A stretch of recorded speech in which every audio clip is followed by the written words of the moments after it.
జరుగుతుంది. అది కూడా పైన పలకం చేయలేదు, జస్ట్ అలా నామాత్రంగా చేసి వదిలేశారు. అట్లీస్ట్ అదే చేసినందుకు సంతోషం, ధన్యవాదాలు. రెండోది సీసీ రోడ్లు 2020 నుంచి మేము దాని గురించి కూడా అడుగుతున్నాము. అక్కడ పైన మీద బాగుండేది కదా, అసలు చాలా డ్రైనేజ్ చాలా దారుణంగా ఉండేది. దానికి సంబంధించి మేము చాలా ఫైట్ చేసిన తర్వాత బూడిముత్యాల గారు ఎలకల ఒక రోడ్ అయితే వేశారు, దానికి సంతోషం. ఇకపోతే మెయిన్ ఇంపార్టెంట్ ఏంటంటే మా ఊళ్ళో డయాలసిస్ రోగులు ఎక్కువగా ఉన్నారు. దీనికి కారణం వాటర్ ప్రాబ్లం. వాటర్లో దానికి హార్డ్నెస్ ఎక్కువ అవడం వల్ల డయాలసిస్ ప్రాబ్లమ్స్ ఎక్కువ వస్తుందని మేము ల్యాబ్ టెస్ట్ పంపించిన తర్వాత ఆ రిపోర్ట్స్ వచ్చాయి. ఆ రిపోర్ట్స్ కూడా మా దగ్గర ఉన్నాయి. ఆ రిపోర్ట్స్ కూడా మేము ప్రూఫ్లో పెట్టాం ఊళ్ళో. అది మాకు ఎమ్మెల్యే వరకు కూడా వెళ్ళాయి.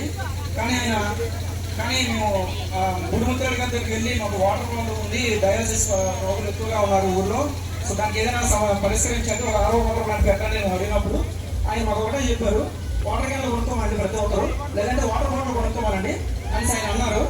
సో మేము వాటర్ బాటిల్ వాటర్ క్యాన్లు కొనుక్కుంటే మీరెందుకు ఎమ్మెల్యేగా ఉంది మాకు? అయితే దీని మీద మేము కొంచెం మిగతా ఉన్న పార్టీలందరికీ మేము అడగడం జరిగింది, రిక్వెస్ట్ చేయడం జరిగింది వాటర్ ప్లాంట్ కోసం. బూడిముత్యాల గారి వల్ల జరిగితే మాకు అనిపించలేదు, నమ్మకం పోయింది. సో ఎప్పుడైతే నమ్మకం పోయిందో మేము మిగతా పార్టీల వాళ్ళు కూడా అడిగాము. అయితే పదే ప్రసాద్ గారు ముందుకు వచ్చి ₹1,00,000 సాయం చేస్తామని చెప్పారు.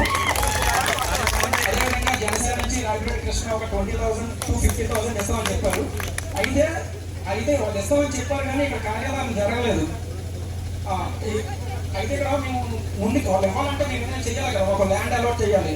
గవర్నమెంట్ ఎవరైతే ఉన్నారో అట్లీస్ట్ సర్పంచ్ నుంచి అయినా ఒక ల్యాండ్ అలాట్ చేయాలి. ల్యాండ్ గురించి చాలా అడిగాము.